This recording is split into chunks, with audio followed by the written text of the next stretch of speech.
ನಮಸ್ಕಾರ. JTV news ಸುದ್ದಿಗಳಿಗೆ ಸ್ವಾಗತ. ನಾನು ಅಕ್ಷಯ. ಸುಳ್ಳು ಆರೋಪದ ಅಡಿ ಹಿಂದೂಪರ ಕಾರ್ಯಕರ್ತ ಪುನೀತ್ ಕೆರೆಹಳ್ಳಿ ಬಂಧನ. ತನ್ನ ಸಹೋದರನ ಮದುವೆಗೆ ಬಂದಿದ್ದ ಪುನೀತ್ ಕೆರೆಹಳ್ಳಿ ಕುಮಾರಸ್ವಾಮಿ ಲೇಔಟ್ ಪೊಲೀಸರಿಂದ ಅರೆಸ್ಟ್ ಆಗಿದ್ದಾರೆ. ಸ್ನೇಹಿತರೆ ನೋಡಿ, ನಾನು ಮನೇಲಿದ್ದಾಗ ನಾನಿವತ್ತು ನಮ್ಮ ಊರಲ್ಲಿದ್ದೆ. ನನ್ನ ತಮ್ಮನ ಮದುವೆಗೆ ಊರಿಗೆ ಬಂದಿದ್ರೆ ಅಬ್ದುಲ್ ರಜಾಕ್. ಸ್ನೇಹಿತರೆ, ನಾನು ಮತ್ತೆ ಹೇಳ್ತಾ ಇದ್ದೀನಿ, ಅಬ್ದುಲ್ ರಜಾಕ್ ಏನಿದ್ದ, ಅಬ್ದುಲ್ ರಜಾಕ್ ನನ್ನ ವಿರುದ್ಧ ಒಂದು ಸುಳ್ಳು ಆರೋಪ ಮಾಡ್ತಾನೆ. ನಾನು ಇಸ್ಲಾಂ ಧರ್ಮಗುರುಗಳಿಗೆ ಬೈದಿದ್ದೀನಿ ಅಂತ ಹೇಳಿ ಸುಳ್ಳು ಆರೋಪ ಮಾಡಿ FIR ಮಾಡಿಸಿ ನನ್ನ ತಮ್ಮನ ಮದುವೆಗೆ ಮನೆಗೆ ಬಂದಿದ್ದಾರೆ. ಇಲ್ಲಿಗೆ ಬಂದು ಅರೆಸ್ಟ್ ಮಾಡ್ತಿದ್ದಾರೆ. ನನಗೆ ಬಂದಿದ್ದು ಕೊಲೆ ಬೆದರಿಕೆ ಬಂದಿದ್ದು ನನಗೆ.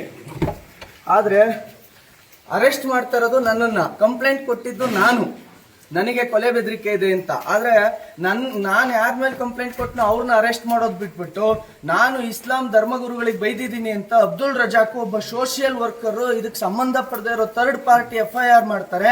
ಆ FIR ಮಾಡಿದ ತಕ್ಷಣ ನನ್ನ ಮೇಲೆ FIR ಮಾಡ್ಕೊಂಡು ಅರೆಸ್ಟ್ ಮಾಡ್ತಿದ್ದಾರೆ. ನನಗೆ ಗೊತ್ತಿಲ್ಲ.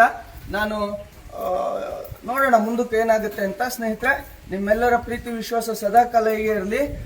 ಈ ಸುಳ್ಳು ಆರೋಪ ಏನು ಅಬ್ದುಲ್ ರಜಾಕ್ ಮಾಡಿದ್ದಾನೆ, ಇದೊಂದು ಬಹಳ ದೊಡ್ಡ ಷಡ್ಯಂತ್ರ. ಕಾಂಗ್ರೆಸ್ ಸರ್ಕಾರಕ್ಕೆ ನಾನು ಬಹಳ ದೊಡ್ಡ ಈ ವಿಚಾರದಲ್ಲಿ ನಾನು ಮತ್ತೆ ಹೇಳ್ತಾ ಇದ್ದೀನಿ, ಸರ್ಕಾರಕ್ಕೆ ಈ ರೀತಿಯಾಗಿ ಅಧಿಕಾರವನ್ನ ದುರ್ಬಳಕೆ ಮಾಡಿಕೊಂಡು ಸುಳ್ಳು ಆರೋಪ ಮಾಡಿ ಒಬ್ಬ ಹಿಂದೂ ಹೋರಾಟಗಾರನನ್ನ ಅರೆಸ್ಟ್ ಮಾಡೋದಿದೆಯಲ್ಲ, ಇದನ್ನ ನಾನು ನೋಡ್ಕೊಳ್ತೀನಿ. ಬನ್ನಿ, ಹುಷಾರು, ಏನ್ ತೊಂದ್ರೆ ಇಲ್ಲ. ಬಾಪ ಕಳ್ತಿಯಮ್ಮ, ಕಳ್ತೀಯ, ತೊಂದ್ರೆ ಇಲ್ಲ, ಆರಾಮಾಗಿರ. ಆರಾಮಾಗಿರ ಸರ್. ಊರಲ್ಲಿ ಇದೆ, ಬೆಂಗಳೂರಿಂದ ಬಂದೆ ನಾನು. ಆರಾಮಾಗಿರ. ಬೆಂಗಳೂರಲ್ಲಿದೆ, ಬೆಂಗಳೂರಿಂದ ತಗೊಂತೀವಿ, ಏನ್ ತೊಂದ್ರೆ ಇಲ್ಲ. ಮೊಬೈಲ್ ತಗೊಂಡು ಮೊಬೈಲ್ ಕೊಡಿ, ಮೊಬೈಲ್ ಇಲ್ಲ ಕೊಡ್ರಪ್ಪ. ಮುಂದೆ ಕೊಡ್ಲ ಮೊಬೈಲ? ಒಂದು ನಿಮಿಷ ಇಲ್ಲಿ ಆಯ್ತು. ನಂಬರ್ ತಗೊಳ್ಳಿ, ಅಮ್ಮನ ಮೊಬೈಲ್ ತಗೋಬ. ಇಲ್ಲಿ ಬನ್ನಿ ಕೊಡ್ ಹೋಗ ಅಮ್ಮ.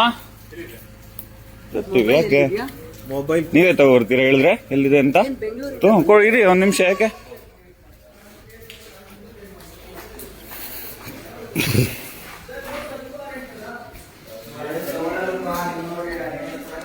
ಇದೆಲ್ಲಿ ಅಮ್ಮನ ಮೊಬೈಲ್ ಅಂತ ಎತ್ಕೊಳ್ಳಿ.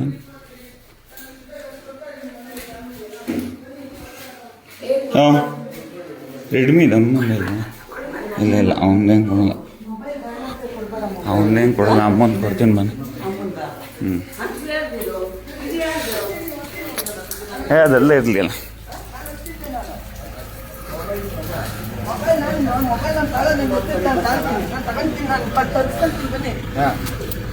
ಸೈಡ್ ಬನ್ನಿ. ನೀವು ಬಾಯ್ ಕಡೆ ಬಾ. ಇದು ನೋಡು ಹಿಂಗೆ ನಡಿ. ಆಯ್ತು,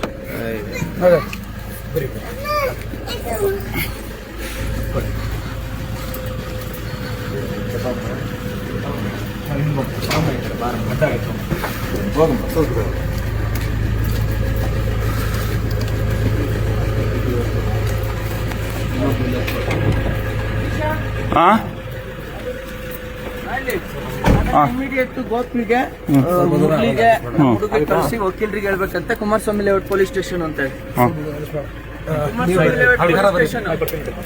ಸರಿ ಆಯ್ತು.